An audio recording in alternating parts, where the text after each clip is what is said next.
Proses amandemen UUD 1945 yang dilakukan oleh MPR memiliki beberapa alasan utama, diantaranya jadi amandemen UUD itu sudah berapa kali? UUD 1945 itu sudah diamandemen sebanyak 4 kali. Kenapa diamandemen? Kita cek jawaban yang ada. Yang A, pemanfaatan sumber daya alam yang kurang efektif.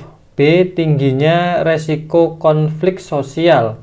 C, kurangnya kritik dan saran dari masyarakat. D, adanya dualisme fungsi lembaga negara. E, kekuasaan presiden dominan dan cenderung bersifat personal. Ini yang diminta adalah yang ini ya, alasan utamanya apa gitu ya.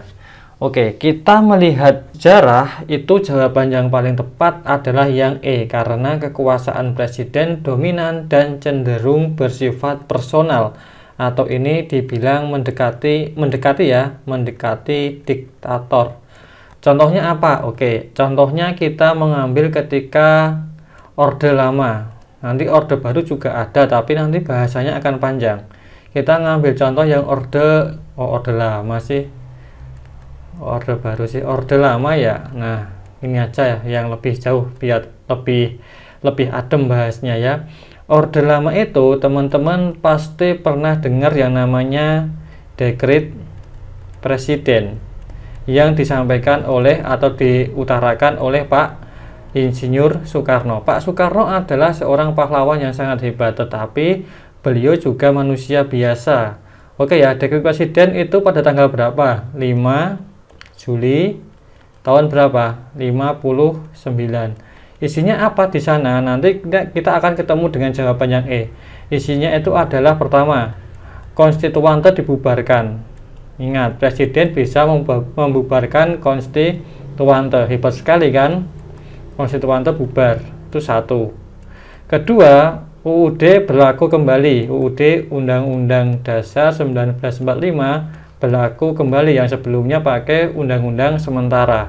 Yang ketiga, membentuk MPR sementara. Hebat sekali kan, presiden bisa membentuk MPR sementara.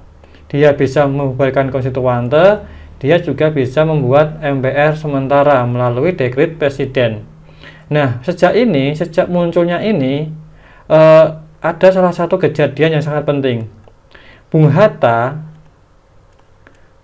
itu sampai meninggalkan pemerintahan. Dia memilih untuk keluar dari pemerintahan gara-gara dekret presiden ini, keluar dari pemerintah. Padahal Bung Hatta itu ibaratnya sudah seperti bagian dari Bung Karno. Lalu yang lebih parah lagi, beberapa saat kemudian itu muncul yang namanya TAP MPRS yang dibuat oleh Bung Karno ini, nomor 3 ini, dengan nomor 3, surat nomor 3 pada tahun berapa? 1963,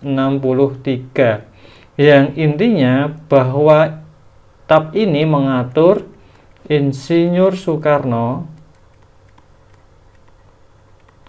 itu menjadi presiden seumur hidup. Bayangkan, seumur hidup, padahal kita negaranya demokrasi, harusnya kan menggunakan pemilu. Nah, inilah bentuk di mana kekuasaan presiden itu terlalu tinggi, terlalu banyak, sehingga diperlukan sebuah amandemen seperti itu. Kalau pilihan yang A ini memang benar, tapi ini kurang utama gitu ya. Tingginya resiko konflik sosial ini juga penting, tetapi kurang utama. Yang C ini mulai terjadi di Orde Baru ya. Ini juga penting tapi kurang utama. Ini juga penyebabnya apa? Ya, kekuasaan presiden yang lebih banyak, berlebihan ya kan. Sehingga pers dan juga masyarakat tidak berani menyampaikan saran dan kritikannya. Yang D, adanya dualisme fungsi lembaga negara. Ini juga di Orde Baru, Orde Lama juga ada. Jawaban yang paling penting itu yang E ini, untuk mengurangi kekuasaan presiden yang terlalu dominan. Oke, kita lanjut ke soal berikutnya.